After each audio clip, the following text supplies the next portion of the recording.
Learning and development is an area that most organizations are investing in.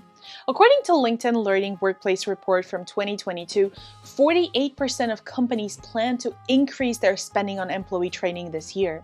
But how do you know your efforts are paying off?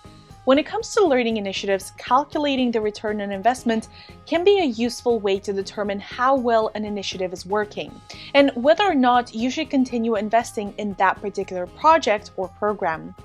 It's also helpful when trying to justify funding requests at higher levels within your organization. Hello and welcome to the L&D Academy's channel. My name is Irina and today we are talking about calculating the ROI of learning in monetary and non-monetary terms.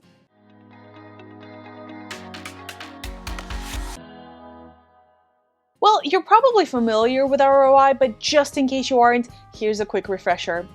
ROI stands for return on investment, and it's a way of measuring the benefits that result from an investment. In other words, if you invest $1 in something like training and then get back $2 in the form of greater productivity or sales, your ROI would be 2 to 1 or 200%.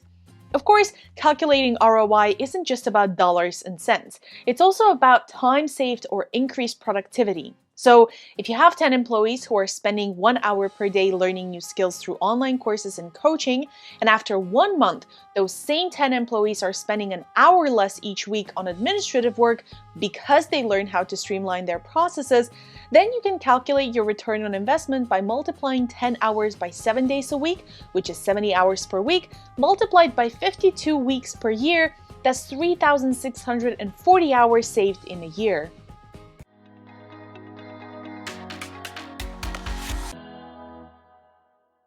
You can calculate the learning ROI by using a formula that takes into account the cost of the training and the resulting benefits. The formula is gain from learning minus cost of learning divided by cost of learning and multiplied by 100. In this case, gain from learning refers to how much employee skills improved after they went through your company's training program or other learning initiatives. You can measure this by conducting an employee survey before and after you offer the training course or the other learning intervention. Cost of learning refers to what it costs you to develop those courses in terms of time and resources. For example, if you paid an outside consultant $150 per hour for 4 hours to create a new course for your team members on managing customer relationships during their sales calls, then your total investment would be $600. That's 4 hours multiplied by 150 per hour.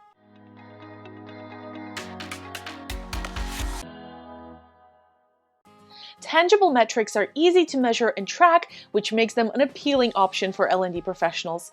Some common tangible metrics, both in terms of costs and benefits, include things like cost associated with learning needs assessment, design, development, implementation, and learning evaluation, costs for required facilities, travel and accommodation of learners and trainers or facilitators and coaches, number of learners per month, quarter, or per year, the financial savings from streamlined processes, time saved using a new system or application, staff and learners' salaries, learners' performance scores, new employee processing time, in other words, how much time does it take to onboard a new hire, number of incident reports or customer complaints, number of closed sales or signed contracts, number of responded customer queries, participation rates in the various learning programs, and retention and attrition rates. If you're looking for more concrete results from your training program, tangible metrics may be the way to go. However, it's important to remember that they aren't always indicative of success. In some cases, such as when it comes to employee engagement, intangible data can trump tangible information.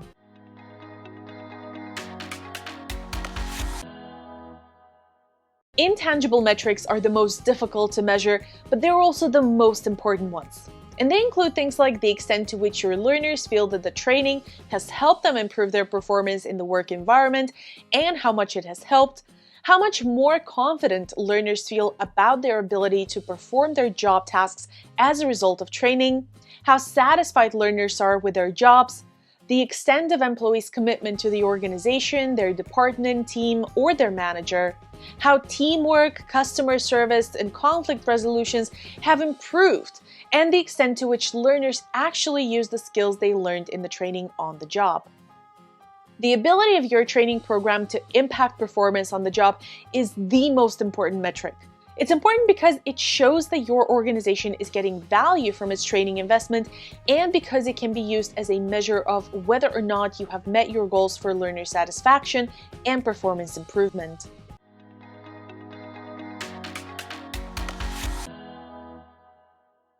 One of the biggest challenges in calculating the ROI is isolating the effects of learning. If you speak fluent Spanish, is it because of your teacher, the group that helps you practice, the curriculum, or was it because you lived in Spain for the past 6 months? One of the best ways to tackle this challenge is to determine in advance what output, in terms of performance, time, or productivity, is expected to be directly related to the learning initiative. Practically, this can be measured by setting up control groups. One group goes through the training and the other doesn't. Then, the changes in their performance are measured, and this becomes the tangible return on investment.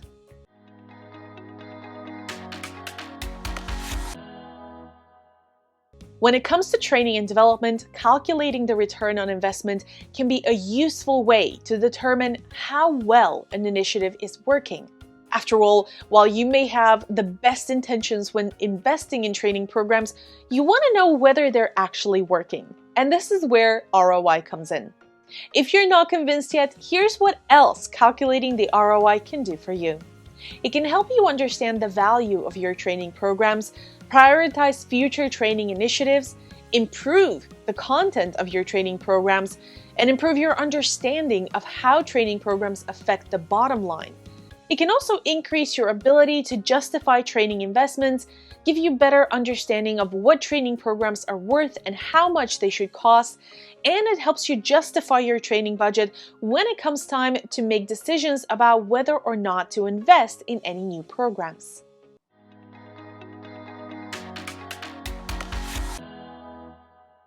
If you've never calculated training ROI before, here are a few things to keep in mind. The first thing to remember is that the calculation is based on how much does it cost to implement a learning program and how much money you can expect to save by doing so. If your company has already invested in learning programs, then you should be able to find hard numbers for these two factors. You might also want to consider whether there are any intangible benefits of training programs that aren't reflected in this formula, such as increased employee morale or improved productivity. If you're not sure how to calculate learning ROI, don't worry. It's a simple process that just requires some time and effort on your part. But you also want to make sure that you have the right tools for the job, like our free ROI calculator template, which you can find and download from the links in the description. Then find out what metrics matter most for your organization by asking yourself questions like, what do we want employees to learn? How will we measure whether they've learned it? And finally, what does good performance look like? And this is it for today's video. If you enjoyed it, please consider liking and subscribing for more content like this. And let us know in the comments below what other L&D topics you would like to learn more about.